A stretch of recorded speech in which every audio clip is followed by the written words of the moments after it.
नमस्कार दोस्तों, आपके अपने YouTube channel AL big study पर स्वागत है। दोस्तों इस वीडियो में हम यूपी पुलिस री एग्जाम के लिए हिंदी का प्रैक्टिस सेट देखेंगे। तो दोस्तों देखते हैं पहले प्रश्न को। पहला प्रश्न है, 6 वर्ग ध्वनियाँ किस वर्ग में आती हैं? तो दोस्तों जो 6 वर्ग ध्वनियाँ होती हैं वो तालव्य वर्ग के अंतर्गत आती हैं, यानी तालु से बोली जाती हैं। तो इसका राइट आंसर जो हो जाएगा वो क्या हो जाएगा? सी हो जाएगा। अगले प्रश्न की तरफ चलते हैं। अगला प्रश्न है, भारत संज्ञा का कौन सा प्रकार है? तो दोस्तों जो देश के नाम होते हैं, देश के जो नाम होते हैं वो व्यक्तिवाचक संज्ञा के अंतर्गत आते हैं, व्यक्तिवाचक संज्ञा के अंतर्गत आते हैं। और भारत जो है वो व्यक्तिवाचक संज्ञा के अंतर्गत आएगा। तो इसका राइट आंसर जो हो जाएगा वो बी हो जाएगा। अगले प्रश्न की तरफ चलते हैं। अगला प्रश्न पूछा गया है, इनमें से समूहवाचक संज्ञा कौन सी है? तो दोस्तों समूहवाचक की बात करें तो एक ग्रुप को दर्शाती है। तो राम तो जो है वो व्यक्तिवाचक संज्ञा है, हिमालय भी व्यक्तिवाचक संज्ञा है, अनाज जो है वो जातिवाचक संज्ञा है। अनाज कैसी संज्ञा है? जातिवाचक संज्ञा है। लेकिन सेना की बात करें तो सेना में बहुत सारे आर्मी का जो समूह होता है, तो आप क्या कह सकते हो, सेना जो है वो समूहवाचक संज्ञा है। तो इसका राइट आंसर जो हो जाएगा वो डी हो जाएगा। भवानी शब्द का पुल्लिंग शब्द क्या है? भवानी शब्द का पुल्लिंग, तो दोस्तों जो भवानी शब्द है वो स्त्रीलिंग शब्द है, लेकिन इसका जो पुल्लिंग शब्द होता है वो भव होता है। क्या होता है दोस्तों? भव होता है। राइट आंसर बी हो जाएगा। अगला प्रश्न देखते हैं। अगला प्रश्न है, निम्न में से कौन से शब्दों का विकल्प स्त्रीलिंग में नहीं आता है? स्त्रीलिंग में नहीं आता है। तो पंजाबी और बंगाली एक भाषाएं हैं और पंजाबी और बंगाली स्त्रीलिंग में आएंगी, ठीक है। ऐसे ही आँख और नाक जो है वो स्त्रीलिंग में आएंगे। गंगा यमुना ये भी स्त्रीलिंग में आएंगे। लेकिन सप्ताह और महीना ये पुल्लिंग शब्द होते हैं। सप्ताह और महीना जो है एक पुल्लिंग शब्द हैं, ये पुल्लिंग में आते हैं, स्त्रीलिंग में नहीं आते। तो इसका राइट आंसर जो हो जाएगा वो बी हो जाएगा। अगला प्रश्न है, निम्नलिखित में से कौन सा जोड़ा सही नहीं है? कौन सा जोड़ा सही नहीं है? बेटी एक वचन है, इसका बहुवचन बेटियां, ठीक है। श्रोता एक वचन, इसका बहुवचन बनाएंगे तो श्रोतागण हो जाएगा। इसी प्रकार से बधू, बधू का बहुवचन बधुएं। डिबिया, डिबिया का बहुवचन जो कह रहे हैं डिबिये, डिबिये नहीं होता, डिबिया का बहुवचन डिबियां होता है। डिबिया का बहुवचन क्या होता है दोस्तों? डिबियां होता है। तो यहाँ पर जो है चंद्रबिंदु लगा होता है इसका बहुवचन बनाने के लिए। तो राइट आंसर जो हो जाएगा वो आपका बी हो जाएगा। यह सही जोड़ा नहीं है। लोग आजीवन टट्टू की तरह जुटे रहते हैं। टट्टू शब्द का बहुवचन बताओ। तो टट्टू शब्द का जो बहुवचन होता है वो टट्टुआं होता है। क्या होता है? टट्टुआं होता है। राइट आंसर जो हो जाएगा वो बी हो जाएगा। निम्नलिखित प्रश्नों में 4 विकल्प में से रेखांकित शब्द के उचित कारक को पहचानिए। इसमें हमें कारक बताना है। वाक्य दे रखा है, बोतल में दूध बचा है। बोतल में दूध बचा है। तो दोस्तों यहाँ पर मैं कारक चिन्ह का प्रयोग किया गया है। अब हमको ये पता होना चाहिए कि मैं कारक चिन्ह जो है वो अधिकरण कारक के अंतर्गत आता है। मैं और एक और होता है पर। मैं और पर किसके अंतर्गत आते हैं? वो अधिकरण कारक के अंतर्गत आते हैं। बोतल में दूध बचा है, तो इसका राइट आंसर जो हो जाएगा वो अधिकरण कारक हो जाएगा। राइट आंसर बी हो जाएगा। निम्नलिखित प्रश्न में 4 विकल्प में से उस विकल्प का चयन करें जो दिए गए वाक्य का सही विकल्प है। ये पूछ रहा है, सर्वनाम का शाब्दिक अर्थ क्या होता है? सर्वनाम का शाब्दिक अर्थ क्या होता है? तो दोस्तों हमें ये तो पता है कि सर्वनाम जो है वो संज्ञा के स्थान पर प्रयुक्त होता है। सर्वनाम जो है वो संज्ञा के स्थान पर प्रयुक्त होने वाले शब्द होते हैं। लेकिन सर्वनाम का जो शाब्दिक अर्थ होता है वो क्या होता है? तो दोस्तों सर्वनाम का जो शाब्दिक अर्थ होता है वो सबका नाम होता है। शाब्दिक अर्थ क्या होता है? सबका नाम। राइट आंसर क्या हो जाएगा? ए हो जाएगा। किसी कार्य का करने या होने का बोध कराने वाले शब्द क्या कहलाते हैं? किसी कार्य के करने या होने का बोध कराने वाले शब्द जो होते हैं दोस्तों वो क्रिया कहलाते हैं। यानी क्रिया से ही पता चलता है कार्य का होना या ना होना। तो राइट आंसर जो है वो क्या हो जाएगा? आपका सी हो जाएगा। निम्न में से कौन सा शब्द स्पर्श बोधक विशेषण है? स्पर्श, तो यहां की बात करें दोस्तों, जहरीला, उत्तरी और बड़ा ये सब गुणवाचक के अंतर्गत आ जाएंगे। लेकिन हम यहाँ पर बात करें कोमल शब्द जो है, कोमल शब्द जो है वो स्पर्श बोधक के अंतर्गत आएगा, क्योंकि कोमल जो है वो हम छूकर पता कर सकते हैं कि कोमल है या खुरदरा है। तो ये कैसे पता चलेगा? स्पर्श करके पता चलेगा। तो इसका राइट आंसर जो हो जाएगा वो बी हो जाएगा, कोमल। दादी ने ढेर सारे खिलौने खरीदे। इस वाक्य में प्रयुक्त विशेषण कौन सा है? तो यहाँ पर हम दोस्तों देखें कि दादी ने ढेर सारे खिलौने खरीदे। अब यहाँ पर हम कहें निश्चित परिमाणवाचक विशेषण, निश्चित अनिश्चित परिमाणवाचक विशेषण। तो दोस्तों खिलौने जो है वो परिमाण के अंतर्गत तो आएंगे नहीं, नाप तोल के तो दिए नहीं जाते हैं खिलौने। हम कहेंगे अनिश्चित संख्यावाचक विशेषण। दोस्तों ये कह रहे हैं कि ढेर खिलौने जो होते हैं वो गिने जाएंगे, है ना, खिलौने जो होते हैं वो गिने जाएंगे। तो ये कह रहा है कि अनिश्चित संख्यावाचक विशेषण। तो ये तो पता चल रहा है कि ढेर सारे, तो ये तो पता नहीं है कि ढेर सारे में 4 हैं 5 हैं, तो क्या बोलोगे अनिश्चित संख्यावाचक विशेषण, क्योंकि खिलौने जो है वो गिन कर दिए जाते हैं। तो इसका राइट आंसर जो हो जाएगा वो ढेर सारे शब्द में कौन सा विशेषण है, अनिश्चित संख्यावाचक विशेषण। संख्यावाचक इसलिए कह रहे हैं क्योंकि खिलौने जो है वो गिने जाते हैं। इसका राइट आंसर जो हो जाएगा वो क्या हो जाएगा आपका, बी हो जाएगा। अगला प्रश्न है हर्ष, दुख, घृणा, पीड़ा इत्यादि मनोभावों को व्यक्त करने वाले शब्दों को क्या कहते हैं। तो दोस्तों यहाँ की बात करें, ये विस्मयादि बोधक अव्यय के अंतर्गत आते हैं, विस्मयादि बोधक अव्यय के अंतर्गत आते हैं। हर्ष, दुख, घृणा, पीड़ा इत्यादि जो शब्दों का हम प्रयोग करते हैं दिखाने के लिए, वो किसके अंतर्गत आते हैं, वो विस्मयादि बोधक अव्यय के अंतर्गत आते हैं। चतुष्पदी का तद्भव है। तो दोस्तों चतुष्पदी का तद्भव जो होता है वो चौपाई होता है। चतुष्पदी शब्द जो है वो तत्सम शब्द है, इसका तद्भव बनाएंगे तो क्या बनेगा, चौपाई बनेगा। तद्भव शब्द बने हैं, तद्भव शब्द बने हैं। तत्सम शब्द जो हैं दोस्तों, पहले तो मैं आपको तत्सम के बारे में बता दूं। तत्सम शब्द जो हैं वो संस्कृत से लिए गए हैं और ज्यों के त्यों रखे गए हैं बिना कोई बदलाव किए। लेकिन तद्भव शब्दों को जो हमने बनाया है वो संस्कृत शब्दों में कुछ बदलाव करके, संस्कृत के शब्दों में कुछ बदलाव करके हमने क्या किया है, तद्भव शब्दों को बनाया है। जैसे मैं कहूँ आपसे, एक शब्द लूँ अग्नि, एक शब्द क्या लूँ, अग्नि, अग्नि शब्द लूँ, तो अग्नि शब्द जो है दोस्तों वो एक तत्सम शब्द है, यानी संस्कृत का शब्द है। इसमें अगर हम बदलाव कर दें थोड़ा बहुत, इसमें हम अगर बदलाव कर दें तो शब्द बन जाएगा आपका, शब्द बन जाएगा आपका आग। शब्द क्या बन जाएगा, आग, आग शब्द बन जाएगा। तो आग, अग्नि शब्द तो संस्कृत का है, लेकिन आग शब्द जो है वो तद्भव शब्द है, क्योंकि इसमें संस्कृत के शब्द में कुछ बदलाव करके हमने क्या किया है, तद्भव शब्द बनाया है। तो इसका राइट आंसर जो हो जाएगा वो हो जाएगा डी। संस्कृत शब्दों में कुछ बदलाव करके कौन से शब्द बनते हैं, तद्भव शब्द बनते हैं। और संस्कृत के शब्द ज्यों के त्यों रख लिए जाएं तो वो कौन से शब्द कहलाते हैं, वो शब्द कहलाते हैं दोस्तों तत्सम शब्द। निम्न में से कौन सा शब्द उपसर्ग रहित है, यानी बिना उपसर्ग के बना हुआ है। तो पहला शब्द देखें न्यून। न्यून की बात करें तो दोस्तों न्यून में तो उपसर्ग है, क्योंकि न्यून शब्द जो बना है नी धन उन से मिलकर बना है, नी धन ऊन से मिलकर बना है न्यून शब्द। तो यहाँ की बात करें तो इसमें तो न्यून में तो नी उपसर्ग लगा हुआ है। ऐसे ही विधान की बात करें तो इसमें बी उपसर्ग है। विधान में कौन सा उपसर्ग है, वी उपसर्ग है। उज्ज्वल की बात करें तो उज्ज्वल शब्द जो बना है वो उत धन ज्वल से मिलकर बना है, उत धन ज्वल से मिलकर उज्ज्वल शब्द बना है, तो इसमें भी उत उपसर्ग हो गया। लेकिन त्रिम्बवक में की बात करें, त्रिम्बवक की बात करें तो इसमें कोई भी उपसर्ग नहीं है, तो ये बिना उपसर्ग से बना हुआ है। तो इसका राइट आंसर जो हो जाएगा वो डी हो जाएगा। अगले प्रश्न की तरफ चलते हैं। अगला प्रश्न है संगम, संवाद, संतोष, संस्कार, संयुक्त आदि शब्दों में कौन सा उपसर्ग का प्रयोग किया गया है। तो ये दोस्तों संगम, संवाद, संतोष, संस्कार और संयुक्त, इन शब्दों की बात करें तो इसमें सम उपसर्ग का प्रयोग हुआ है। कौन से उपसर्ग का प्रयोग हुआ है दोस्तों, इसमें सम उपसर्ग का प्रयोग हुआ है इन सारे शब्दों में। तो राइट आंसर जो हो जाएगा वो सम हो जाएगा। सम धन गम से मिलकर बना है। संवाद की बात करूँ तो सम धन बाद से मिलकर बना है। और संतोष की बात करूँ तो सम धन तोष से मिलकर बना है।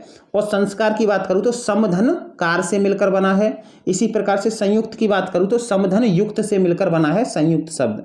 तो इन सभी में कौन सा उपसर्ग है, इन सभी में सम उपसर्ग है। इनमें से लुटेरा में प्रयुक्त प्रत्यय कौन सा है। लुटेरा में हमें क्या बताना है, प्रयुक्त प्रत्यय बताना है। तो दोस्तों यहाँ पर लुटेरा की बात करें तो लुटेरा में जो है वो लूट धन एरा से मिलकर बना है। लूट धन एरा से मिलकर कौन सा शब्द बना है, लुटेरा शब्द बना है। तो इसमें एरा शब्द प्रत्यय हो जाएगा, इसमें क्या हो जाएगा, एरा प्रत्यय हो जाएगा। तो राइट आंसर जो हो जाएगा इसका सी हो जाएगा।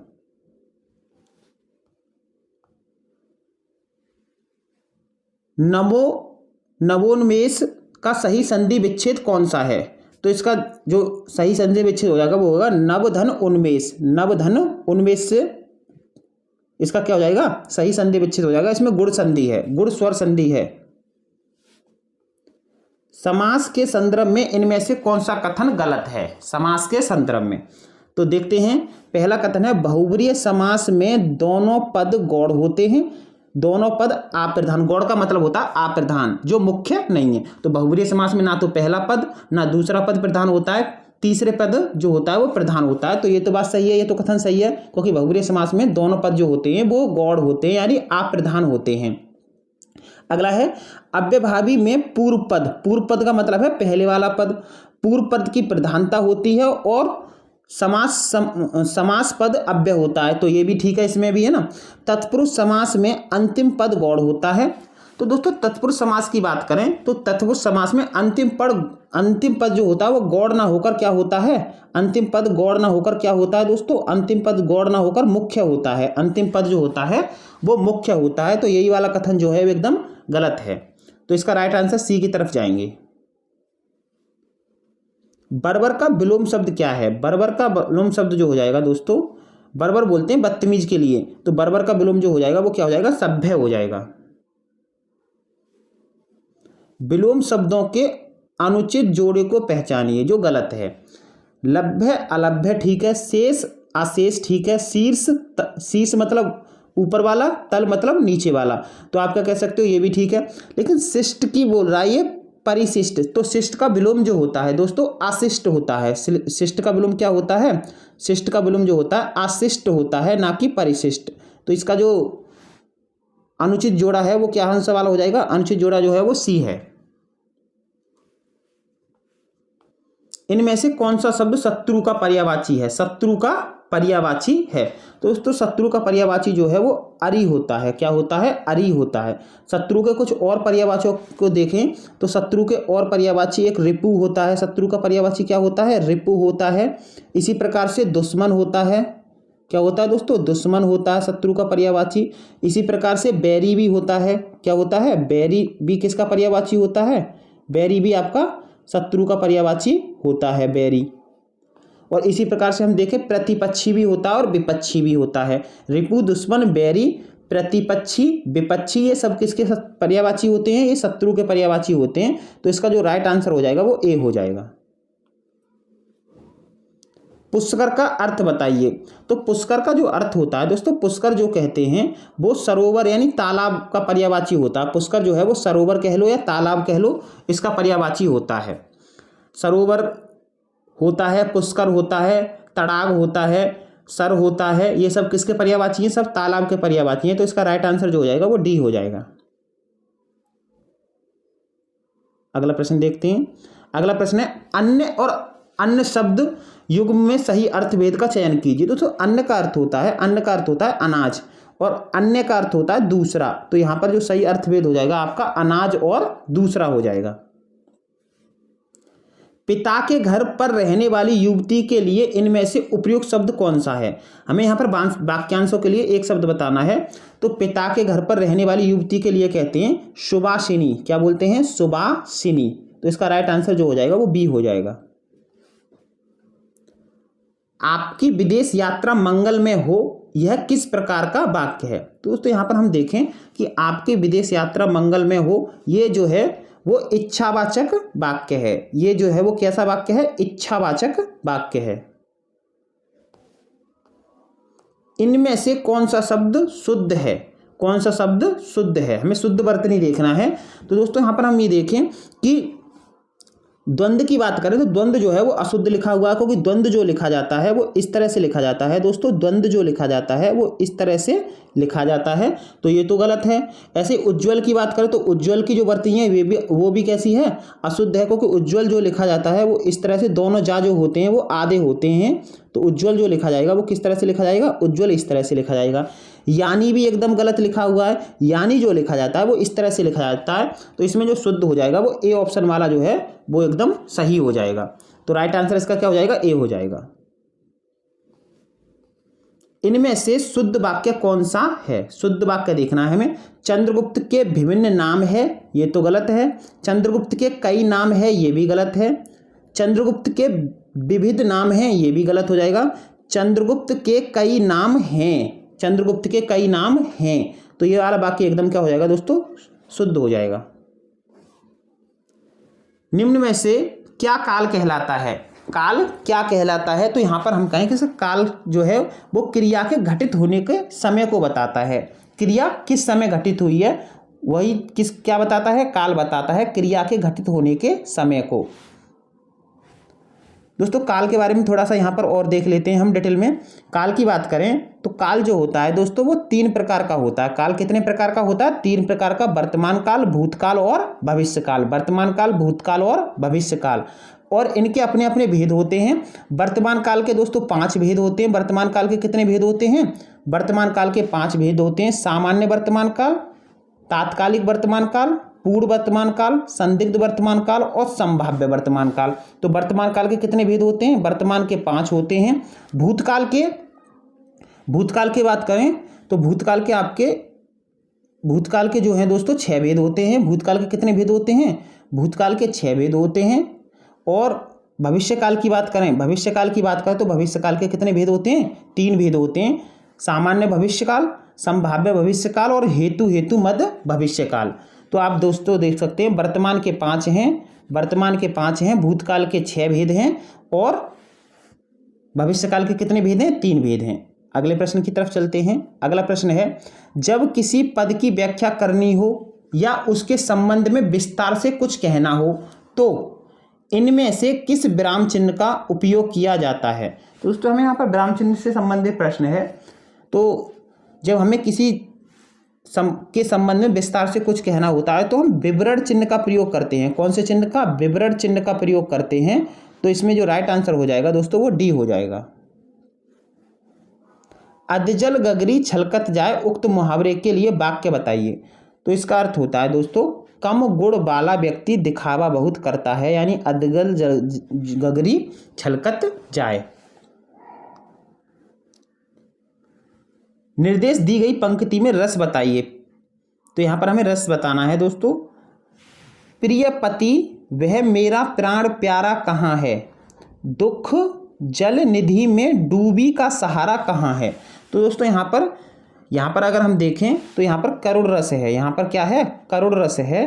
तो इसका राइट आंसर जो हो जाएगा वो हो जाएगा आपका सी हो जाएगा। कुंडलीय छंद किन 2 छंदों के योग से बनता है? तो दोस्तों यहाँ पर हम करें कि कुंडलीय छंद जो है वो दोहा और रोला के योग से बनता है। दोहा और रोला के योग से बनता है कुंडलीय छंद, और इसमें 6 चरण होते हैं। और इसकी खासियत होती है, कुंडलीय छंद की पहचान जो होती है, जिस शब्द से कुंडलीय छंद शुरू होता है और उसी शब्द पर खत्म होता है। जिस शब्द से शुरू होगा और उसी शब्द पर क्या होगा दोस्तों? उसी शब्द पर ये जो कुंडलीय छंद जो है वो खत्म होता है। और कितने चरण होते हैं इसमें जो 6 चरण होते हैं। श्लेष अलंकार कौन सा अलंकार है? श्लेष अलंकार की बात करें दोस्तों, अलंकार जो है वो अर्थालंकार और शब्दालंकार 2 प्रकार के होते हैं। तो जो श्लेष अलंकार जो आता है वो शब्दालंकार के अंतर्गत आता है। किसके अंतर्गत आता है? शब्दालंकार के अंतर्गत आता है, क्योंकि यहाँ पर शब्दों से ही श्लेष अलंकार में शब्दों से ही चमत्कार जो है वो उत्पन्न होता है। तो इसका राइट आंसर जो है वो बी हो जाएगा। इनमें से मधुशाला के लेखक कौन है? मधुशाला के लेखक कौन है? हरिवंश राय बच्चन जो है वो मधुशाला के लेखक हैं। इसका राइट आंसर ए हो जाएगा। भारतीय संविधान में 22 भाषाओं को आधिकारिक भाषा का दर्जा दिया गया है। इनमें से ये 22 भाषाओं में शामिल नहीं है। दोस्तों हमारी जो संविधान है उसमें 22 भाषाओं को एक आधिकारिक भाषा के रूप में जो है दर्जा दिया गया है। ये पूछ रहा है प्रश्न कि इन 22 भाषाओं में से कौन सी भाषा जो है वो शामिल नहीं है। मैथिली भी है, मणिपुरी भी है और बोडो भी है, लेकिन भोजपुरी जो है वो 22 भाषाओं के अंतर्गत नहीं आती है। दोस्तों देख लेते हैं एक नज़र करके कि 22 भाषाओं में कौन कौन सी भाषाएं आती हैं। संविधान की 22 भाषाओं में कौन कौन सी भाषाएं आती हैं एक बार देख लेते हैं। असमिया है, बांग्ला है, बोडो है, डोगरी, गुजराती, हिंदी, कन्नड़, कश्मीरी, कोंकणी, मैथिली, मलयालम, मणिपुरी, मराठी भी है, नेपाली भी है और उड़िया भी है, पंजाबी, संस्कृत, पंजाबी भी है और संस्कृत भी है, और आपकी संथाली भी है दोस्तों, संथाली भी है आपकी। संथाली भी किसके अंतर्गत है? 22 भाषाओं के अंतर्गत है। सिंधी है, तमिल है और तेलुगु है। सिंधी, तमिल, तेलुगु, और एक आपकी 22वीं भाषा जो है वो कौन सी है? उर्दू है। दोस्तों 22वीं भाषा जो है वो उर्दू है। अंग्रेजी, एक बात ध्यान रखना है, अंग्रेजी 22 भाषाओं के अंतर्गत नहीं आती है, ना भोजपुरी आती है। तो आपका जो है दोस्तों इसमें जो राइट आंसर था, वो राइट आंसर आपका क्या था? डी था, भोजपुरी। राइट आंसर क्या था? डी था। तो दोस्तों अगर आपको वीडियो अच्छी लगी हो तो वीडियो को लाइक करें तथा चैनल को सब्सक्राइब करें। धन्यवाद दोस्तों।